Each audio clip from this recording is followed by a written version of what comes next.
Hello friend, আমার ইউটিউবে যত ফ্রেন্ড আছে, যারা সাবস্ক্রাইব করেছো, তাদেরকে অসংখ্য ধন্যবাদ। তোমাদের আজকে সাপোর্টে আমি কিছুটা হলেও এগিয়েছি, এতটুকু বলতে পারি। তোমরা এইভাবে সাপোর্ট করতে থেকো, যাতে ভবিষ্যতে আমি আরও কিছু দূর এগাতে পারি।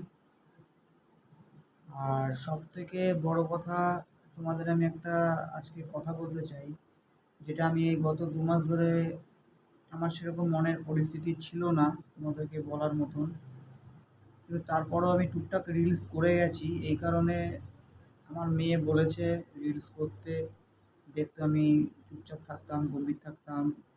প্লাস আমি একটা ছোটোখাটো কলকাতায় কোম্পানিতে কাজ করি, সেখানেও আমার গত 1.5-2 মাস পুরো নষ্ট হয়ে গেছে। তো ও যাতে ভালো থাকে এই কারণে আমি রিলস করতাম, তাহলে ওর মন মেজাজটাও ভালো থাকে, যে বাবা একটু হাসি খুশি আছে। বড় কথা হচ্ছে এইটাই, যেটা আমি বলতে চাই তোমাদের সবাইকে। গত 1লা ফেব্রুয়ারি আমি ডিউটিতে ছিলাম কোম্পানিতে, কলকাতায়। তো মেয়ে আমার সামনের ঘরে ড্রয়িং করছিল, আমার ওয়াইফ ভিতরে, আমাদের একটা ঘর আছে, যে ঘরে বসে আমি এখন তোমাদেরকে কথাগুলো জানাচ্ছি, এই ঘরেই। আর যে দরজাটা দেখা যাচ্ছে ওটার সামনে একটা আমার ছোট্ট ঘর, ওই ঘরে মেয়ে বসে বসে ড্রয়িং করছিল। তো আমি একটু শর্টকাটেই বলছি, জানি না কি বৃত্তান্ত।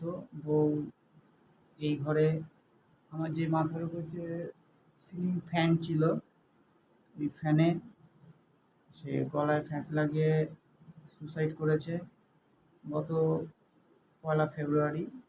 জানি না কি ব্যাপার, কি বৃত্তান্ত, তবে হ্যাঁ, প্রচণ্ড জেদ ছিল, প্রচণ্ড জেদ ছিল। তোমরা তো রিলসে দেখেছো, আমি সারাক্ষণই যতক্ষণ আমি সুযোগ পেতাম ওদের দুজনকে আমি সারাক্ষণ আগলে রাখতাম, আমার মেয়ে, আমার ওয়াইফ। কিন্তু ওর এত জেদ ছিল। আমার হয়তো সরস্বতী পুজোর 3 তারিখ গেছে, আমার শুক্রবার দিন কিছু টাকা পাওয়ার কথা ছিল। শুক্রবার কাছ থেকে এখন বাড়ি ফিরি রাত্রিবেলায়, একটু জেদে অশান্তি করে, সেটা আমাদের দেখে দেখে অভ্যস্ত। শনিবার দিনকে সকালবেলা আমাকে ডেকেও দিয়েছিল কাজে যাওয়ার জন্য, আমি কাজেও গেছি। প্রত্যেক দিন দুপুর 1টার সময় আমি ফোন করতাম, ফোনও করেছি। একটু রাগ দেখাচ্ছিল, কারণ যেহেতু শনিবার, রোববার, সোমবার দুদিনই সরস্বতী পুজো ছিল, তোমরা জানো। শনিবার দিনকে আমি বলেছি আমি বিকালবেলা আসি, হয়তো বিকালবেলায় কোম্পানি থেকে বেরোনোর সময় কিছু টাকা পাবো হাতে। তো ফোনের মধ্যে রাগ দেখিয়ে তারপরে ফোনটা আমি কেটে দিয়েছি। তারপরে মেয়ে 2:45-র সময় আমাকে যখন ফোন করে, তখন মেয়ে খুব কাঁদছে, কাঁদতে কাঁদতে আমাকে বলছে, বাবা তুমি তাড়াতাড়ি বাড়ি আসো, তাড়াতাড়ি বাড়ি আসো। আমি ওর কান্না, আমি এর আগেও এরকম ঘটেছে অনেকবার, ওকে তো মেরেছে, বকেছে, এরকম হয়েছে। এই জন্য আমি বলছি, বাবা কী হয়েছে বল বল, সেটা বলেনি। তো আমি যখন 2টোর সময় কোম্পানি থেকে বেরিয়ে যাই, তখন আমাকে মেয়ে ফোনের মধ্যে বলে, বাবা মা এরকম এরকম করেছে। মেয়ে সবে 10 বছর প্লাস, 10+। ও কী করবে, আমার তো পায়ের নিচ থেকে মাটি সরে গেল, মাথার উপর থেকে মনে হয় না আকাশ সরে গেছে। আমি কোনোদিন ভাবতে পারিনি এই জিনিসটা। গত এই 10 বছর, আমাদের 11 বছর রানিং। তোমরা হয়তো দেখেছো, 7ই মার্চ আমাদের বিবাহবার্ষিকী ছিল, সেটাও আমি ছেড়েছিলাম ফটোর মধ্যে। তোমরা বুঝেছো কি বুঝতে পারোনি সঠিকভাবে আমি জানি না, কারণ আমি সেভাবে তখন বলতে পারিনি। তো এই ঘটনা, আমার মেয়েই সাহস করে, একদিকে আমাকে ফোনের মধ্যে আমি রয়েছি, মেয়ে আমাকে ফোনে বলছে, আমি কী করবো ভেবে পাচ্ছি না, যেহেতু ও আরও একাই থাকতো ঘরে। সাহস করে ও ব্লেড দিয়ে ওর ওড়নাটা কেটেছে, কেটে খাটের মধ্যে যখন ও পড়ে যায়, ও আবার কাঁদতে কাঁদতে বুকে নিঃশ্বাস নিয়েও দেখেছে, নিঃশ্বাস নিচ্ছে নাকি। ফোনের মধ্যে আমাকে বলছে, আর আমি তো কী করে আসবো তখন কাজের ওখান থেকে, কলকাতা থেকে। আমার আস্তে আস্তে সেই 5:30 বেজে গেছে।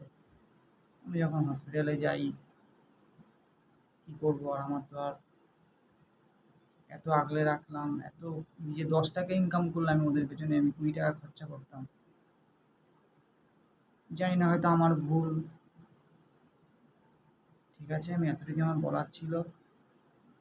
এখন মেয়ে ঘরে একাই থাকে, সকালবেলা যতটুকু পারি আমি যা পারি, আমার অতটা আয় নেই, তবু যতটুকু আমি আয় করতাম তার মধ্যে দিয়ে আমি ওদেরকে সবসময় ভালো রাখার চেষ্টা করতাম।